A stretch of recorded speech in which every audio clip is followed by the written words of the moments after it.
Je tiens tout d'abord à souligner que ce que je vais vous présenter aujourd'hui est les fruits de ma collaboration avec ma collègue Teresa Castro, dont la contribution pour la construction de cet enseignement est inestimable.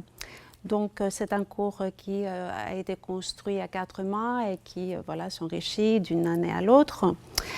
Et à travers ma voix, c'est également la sienne qui est étendue.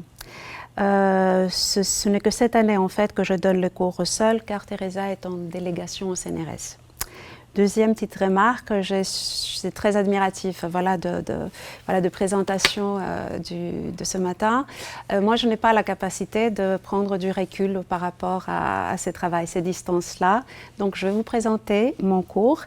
Et à côté de ça, peut-être, je vais commencer avec quelques réflexions. Autant vous dire que je suis en crise existentielle en ce moment par rapport à notre rôle à l'université. Donc, en mars 2020, le premier confinement dû à la pandémie a trouvé une bonne partie du corps enseignant du département cinéma et audiovisuel de la Sorbonne Nouvelle en grève.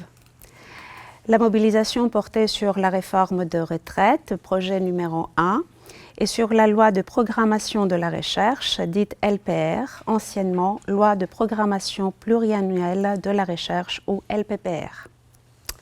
Cette dernière, fortement contestée par la communauté universitaire et les chercheurs et les chercheuses, qui y voyaient une tentative d'instaurer un financement ultra sélectif de la recherche et de nouveaux modes de recrutement voués à la précarisation,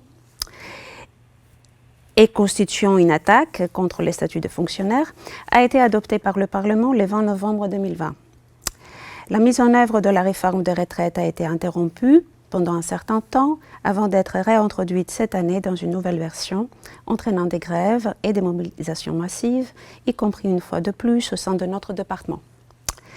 Donc la décision à ce moment-là de faire grève et de ne plus enseigner à mes étudiantes et étudiants qui n'avaient connu que des interactions virtuelles pendant plusieurs semestres consécutifs, a été, comme vous pouvez le comprendre, très difficile à prendre.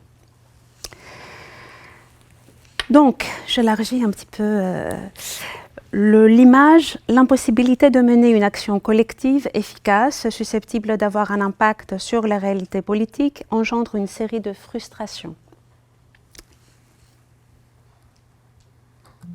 Non.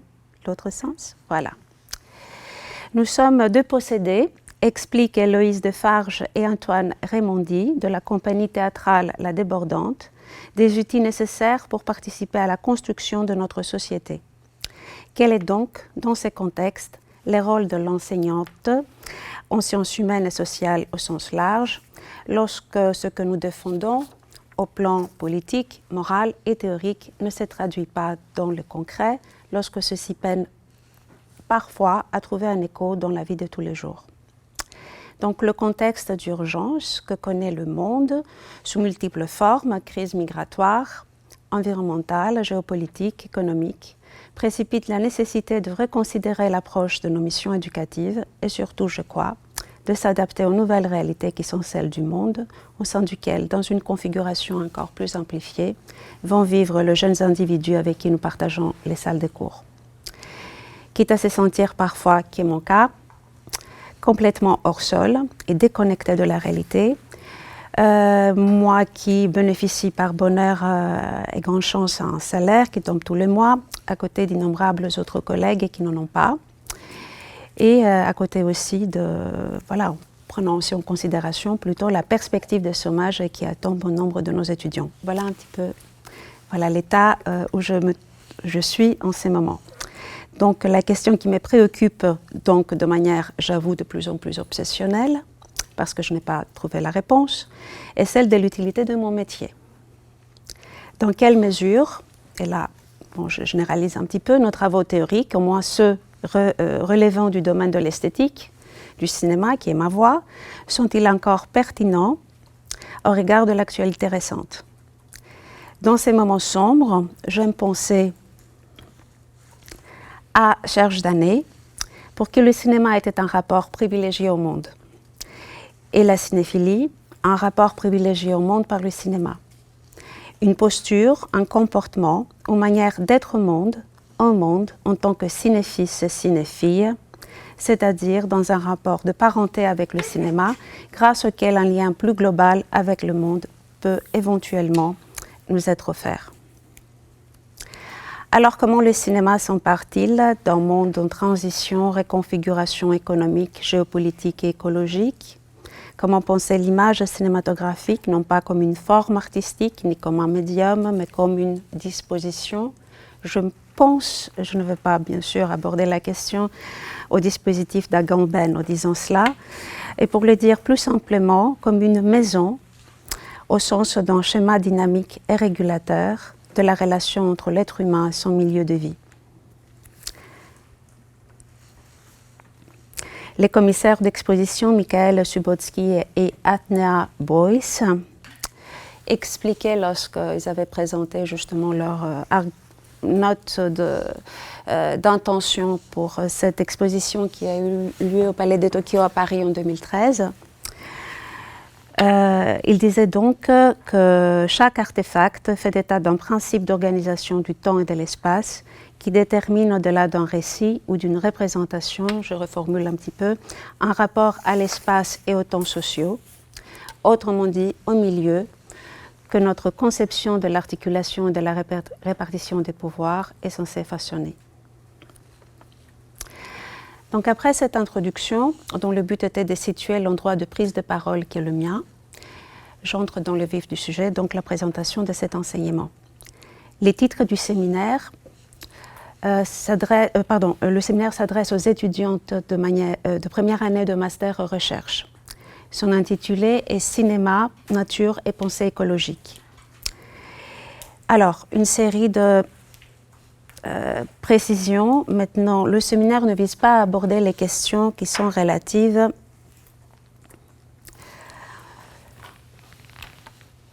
aux différentes transitions à l'œuvre dans l'industrie cinématographique et l'audiovisuel en général. C'est-à-dire, nous n'évoquons pas les nouveaux usages dans la production et la distribution des contenus audiovisuels. Nous n'abordons pas la question de l'écoproduction, de l'écoprogrammation, ni la question de nouveaux métiers de l'industrie cinématographique dans une voie de transformation à vocation éco-responsable.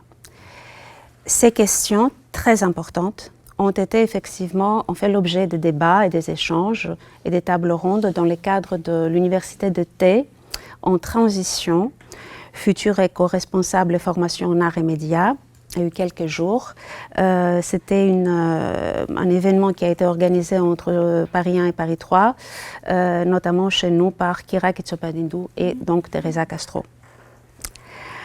À l'heure où la formation aux enjeux de la transition écologique et du développement durable donc, devient partie intégrante du cursus de l'enseignement supérieur en France, il est certainement important, nécessaire, indispensable de écologiser l'enseignement au-delà des thématiques et au-delà du renouveau des sujets de recherche. Pour petit rappel si on était en France, là c'est voilà, une information que je partage avec vous.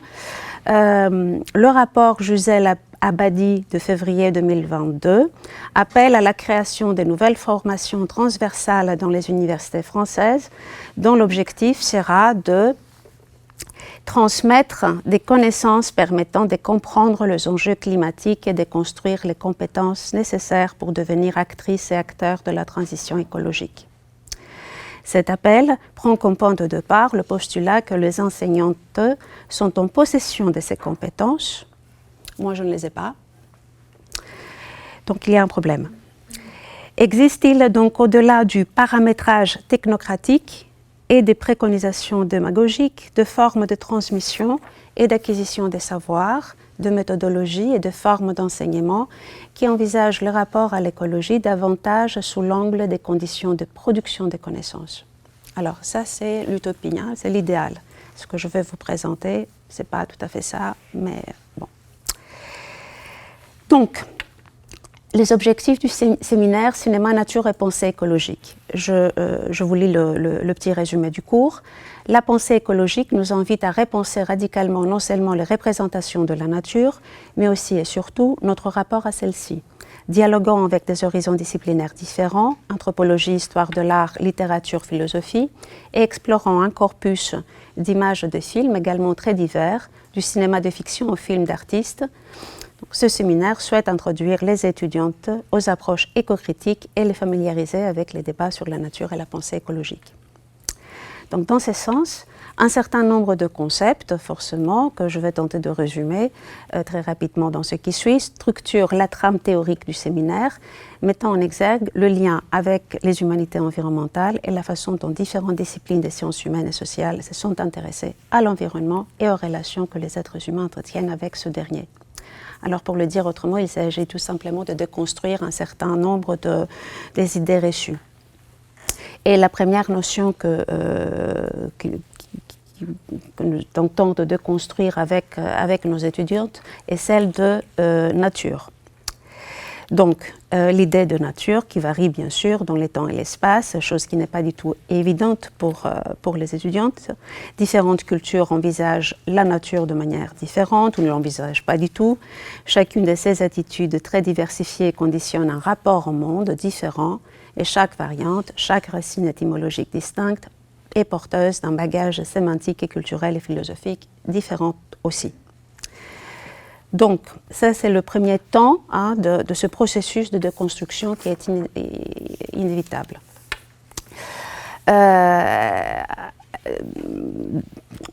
De la physis, parce qu'il y a d'autres, il faut contextualiser aussi d'un point de vue terminologique et philosophique, de la physis grecque, origine et accomplissement du processus de devenir et de venue à l'existence de l'être qui germe, d'un principe créateur de développement, au concept tel que le wilderness qui émerge aux États-Unis dans un contexte de conquête de l'Ouest, ayant façonné la vision d'une nature sauvage où les humains n'ont pas leur place. Nous arrivons avec les étudiants au débat sur le grand partage entre nature et culture, qui est un sujet très important qui nous préoccupe pendant au moins 2 cours.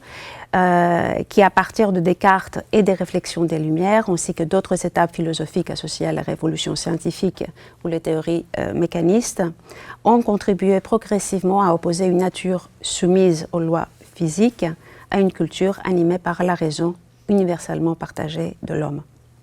En scientifique, donc, la gestion de la nature, aux politiques, celle de la société. Au centre du monde, c'est alors l'homme qui façonne la nature, mais aussi notre conception anthropocentrique du cadrage au cinéma, variation des échelles de plans, qui fait du corps humain la mesure de la mise en image du monde. L'étude de représentation, du système de représentation du monde, opposant donc radicalement la nature d'un côté et la culture de l'autre, est particulièrement présente dans notre enseignement et enrichissante au sens où elle nous permet de remettre en cause les paradigmes fondateurs de la science moderne, tout en ouvrant la réflexion vers d'autres pistes et d'autres dualismes du même type cartésien. Nature versus raison. Je vais quand même passer à l'autre image. Nature versus raison, la nature étant le lieu de l'irraisonné, des passions, des pulsions, alors que la raison se rangerait du côté de l'essor et du progrès. Sauvage versus civilisé, la société et la culture s'opposent à la nature comprise comme lieu du sauvage, de l'indiscipliné, encore une fois, de l'étrange, de l'étranger. La nature réduite aussi au statut d'objet, de la chose, de la ressource, versus une rationalité accouplée d'un système économique fondé sur l'extractivisme. Donc nous savons à quel point le cinéma a scénarisé ce type de dualisme. Il suffit de penser aux représentations de peuples amérindiens, classés souvent du côté de la nature innocente ou de la nature sauvage, ou la manière dont le cinéma a scénarisé aussi le milieu forestier, souvent donné à voir comme des lieux ténébreux, menaçants, des lieux de folie et de perte de la raison. Ce partage a été historiquement construit les sciences humaines et sociales, la pensée politique et avec elle la philosophie, ont entrepris depuis les années 1970 à questionner l'universalisme de ce partage et à essayer de le défaire. Cette tâche a été accomplie par la sociologie des sciences et des techniques, notamment avec la contribution de Bruno Latour, par l'historiographie féministe et écoféministe, Caroline Merchant entre autres, ou l'anthropologie de la nature de Philippe de Scola. Dans son ouvrage « Nous n'avons jamais été modernes », essai d'anthropologie symétrique, Bruno Latour s'intéresse à ce qu'il appelle les objets étranges, tels que la pollution des rivières et les trous d'ozone, qui ne relèvent ni de la culture, stricto sensu, ni de la nature de manière distincte. Latour démontre l'impuissance du traditionnel partage à rendre compte de la prolifération de ces hybrides du monde moderne. Donc la question, avons-nous été modernes? Dans La mort de la nature, les femmes, l'écologie et la révolution scientifique, l'historienne américaine Caroline Merchant étudie les transformations que tout au long des XVIe et XVIIe siècles ont conduit à l'élaboration d'un système de pensée où la nature est envisagée comme une réalité inerte et passive. L'élaboration de ce paradigme aurait justifié donc non seulement la domination de la terre et de ses ressources, mais aussi celle de la femme associée à l'image de la nature. Et puis, troisième référence, annoncé il y a quelques instants, dans les cadres de l'anthropologie de la nature, Philippe de Scola observe que dans certaines sociétés, la notion de nature et de culture n'existent pas et ne font aucun sens. Pour les cultures amazoniennes, à titre d'exemple, les êtres naturels ne constituent pas de ressources. Plantes et animaux sont traités comme de partenaires sociaux avec lesquels on crée des liens et des alliances. Selon de Scola, donc l'ontologie animiste qui caractérise ces sociétés est très différente de notre ontologie naturaliste imposée dans le monde occidental. Alors, progressivement dans les cours, l'organisation et la structure du cours, on arrive à établir un lien entre ces débats autour du grand partage et la notion d'anthropocène, forgée par le chimiste Paul Crutzen, et qui fait de l'homme une force géologique à l'origine de changements environnementaux majeurs et irréversibles. Donc, ce qui est intéressant, c'est un moment assez enrichissant, c'est une expérience, c'est un moment de grand plaisir, hein, lorsque justement on arrive à ces moments avec les étudiantes, parce qu'il s'agit justement d'approfondir un petit peu, d'aller plus loin dans le développement de ces critiques sur la modernité, en passant bien sûr par l'anthropocène, mais en évoquant aussi qu'à côté de l'anthropocène, il y a toute une série d'autres termes qui s'associent à l'anthropocène et qui ne mettent guère l'homme au centre de cette transformation irréversible. Donc, un de ces auteurs qui font partie de cette littérature critique est Andreas Malm, qui préfère remplacer l'anthropocène par un autre terme plus adéquat selon lui. Donc, il propose le terme de capitalocène, suggérant que le capitalisme, non pas l'anthropos, donc l'homme, comme force destructrice, serait le principal responsable de déséquilibres environnementaux actuels. Dans son ouvrage Fossil Capital, The Rise of Steam Power and the Roots of Global Warming, Malm suggère entre autres que ce ne serait pas l'activité humaine en soi qui menace de détruire notre planète, mais bien l'activité humaine telle que mise en forme par un mode de production particulier qui est le capitalisme. Nous ne serions donc pas à l'âge de l'homme, de l'anthropos, comme le sous-tend les concepts d'anthropocène, mais bien à l'âge du capital, selon la lecture de Malm. Alors, après, on arrive à tout cela pour éclairer justement la partie nature sur l'interrogation et la réflexion critique sur la nature, mais il y a aussi l'autre versant qui concerne la pensée écologique.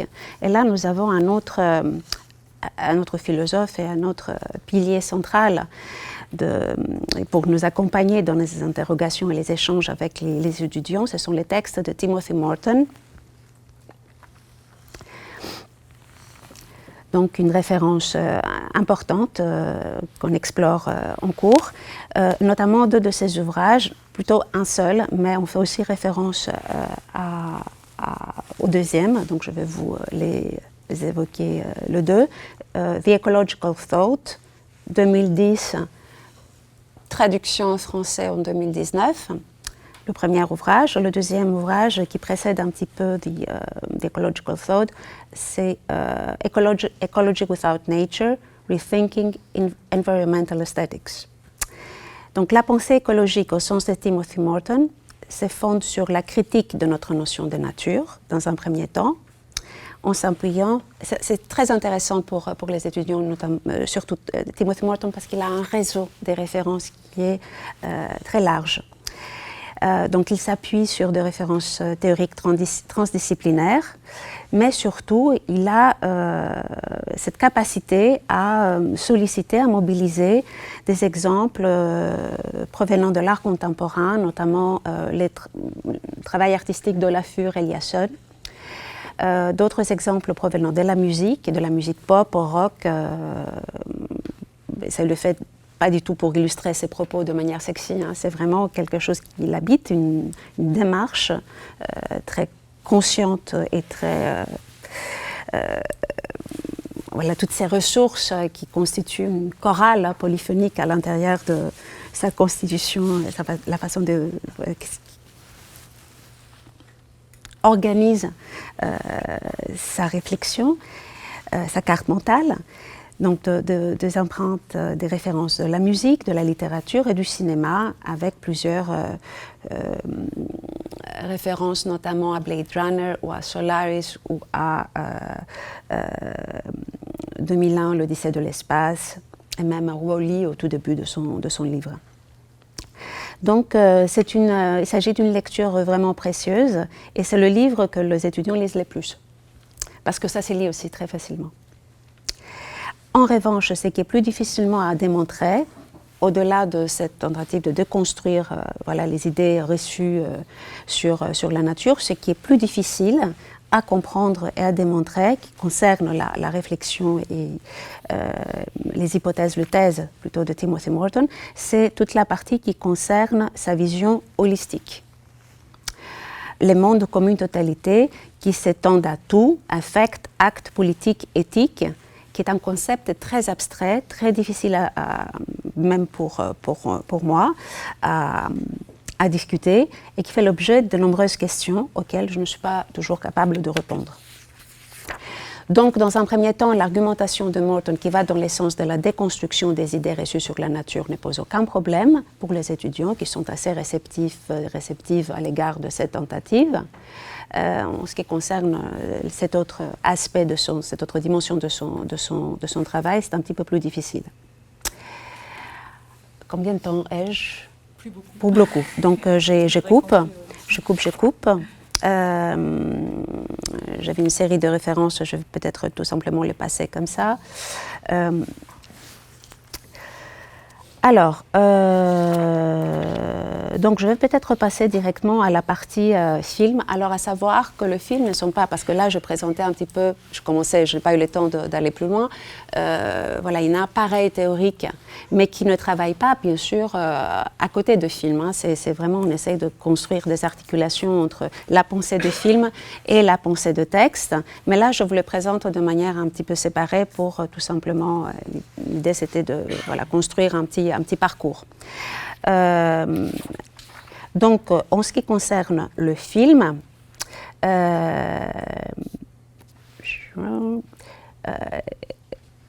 y a un piège. Il y a un grand piège, c'est celui de mobiliser des exemples ou des questions, de mobiliser des exemples ou des questions posées au niveau conceptuel apparaissent dans les films sous forme de métaphores ou de sous-textes ou de péritextes ou de simples illustrations d'idées.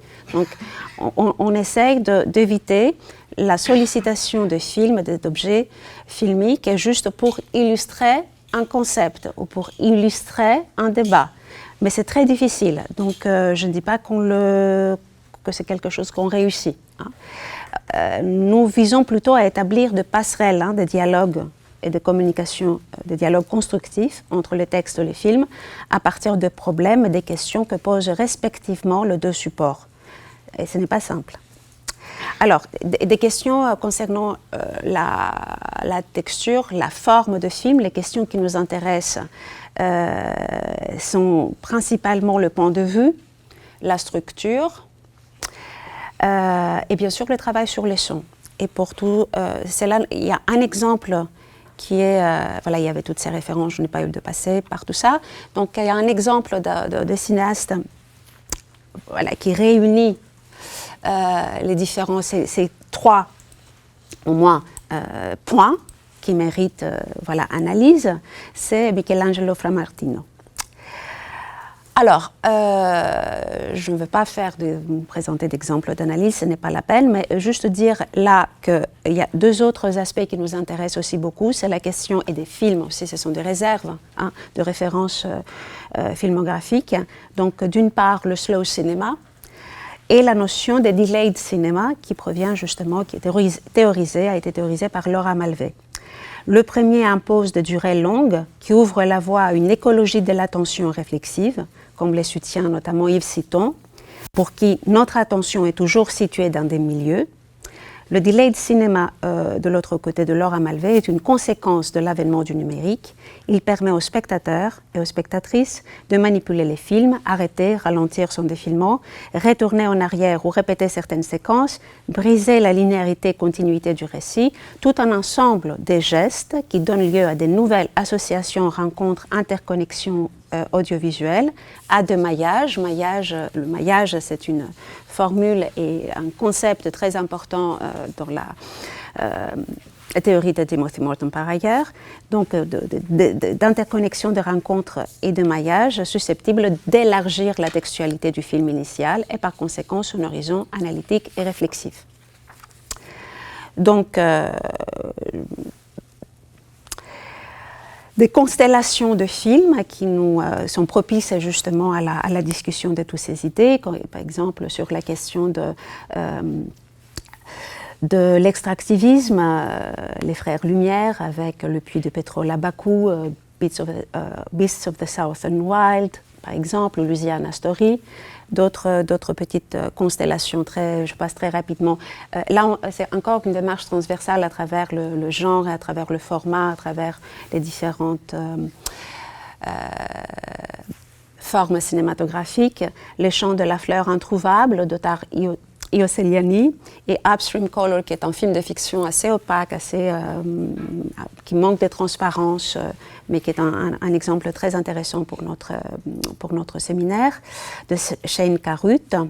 Là, donc, le premier un documentaire, le second le film de fiction un peu bizarre, qui explore notamment la relation symbiotique entre l'homme, l'animal, le végétal et le minéral. Et puis on peut aussi avoir, pour tout ce qui concerne effectivement la production capitaliste, là l'exemple avec Wall-E et puis à côté le Manufactured Landscapes de Jennifer Beachwall et Edward Bertinsky. Alors, je m'arrête, je ne vais pas fatiguer davantage avec d'autres références, d'autres exemples. Juste un dernier mot pour dire, parce qu'on a évoqué la question tout à l'heure, la question de la recherche-création, parce qu'effectivement,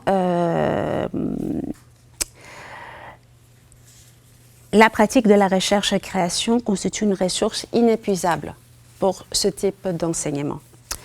Donc un exemple avec cette artiste-chercheuse Elke Marhofer.